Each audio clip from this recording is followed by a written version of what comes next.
I needed to focus on the base.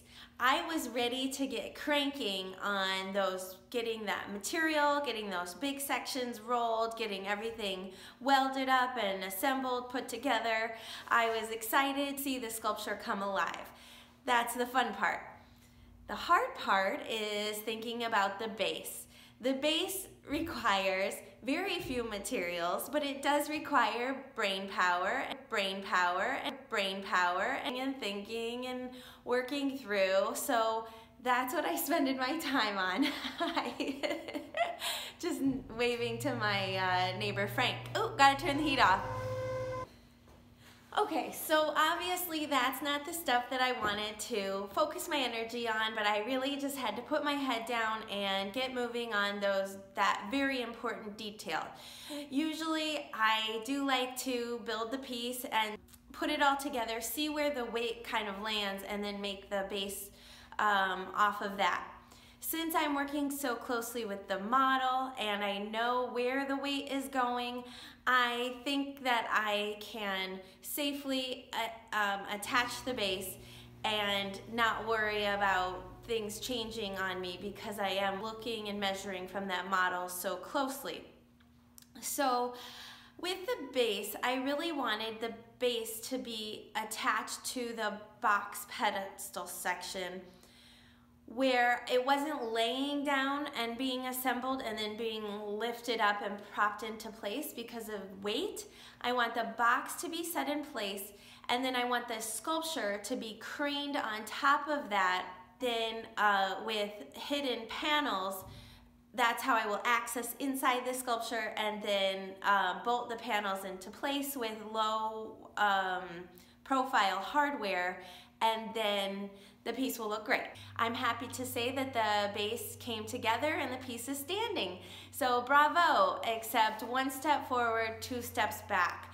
I was on Facebook loading some images, Jillian Christie Studio on Facebook.com, and I realized that the pictures, when I put them next to each other, weren't really matching up. The artwork that I no longer have is pitched a little higher than my model. So geez, I'm basing this whole base measurement off of this meeting point of 16.5 inches from the ground. So I got it right there, it looks great.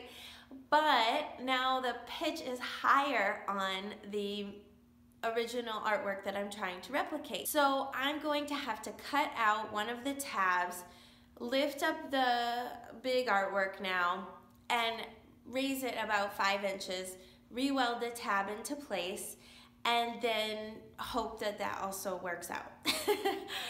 Not that big of a deal. This is why I am so happy that I work in metal, because it really isn't that big of a deal. It is not something I really wanted to pay attention to today, but now's the best time to do it before I get the whole sculpture assembled and I'm dealing with, 700 pounds.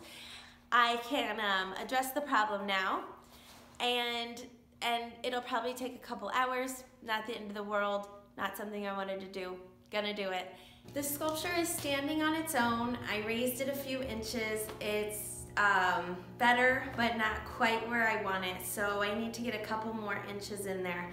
I'm going to weld a base now around the actual sculpture part, not the base, but the sculpture. It's going to be a square base that pitches out so that it will hold that weight and it will help any teetering that the sculpture wants to do. It's just challenging to get all the parts to meet up. I'm getting there, and it's happening slowly but surely. So on to the next detail on this wonderful base. Moving right along, I'm thinking of the sculpture as 4 parts. The first part that I'm working on now, section 1. Section 2 is going to be the house section. I'm going to start cutting that out, rolling it, just like I did before with section 1. So moving along with that, I did get materials. The big rolled section, which I'm going to put off till hopefully next week or the week after. No, next week sometime. And then the final section will be the box, the square base. So section 1 needs a few minor details, then moving on to section 2. So as far as things go, I think I'm pretty much on track, and let's get to work.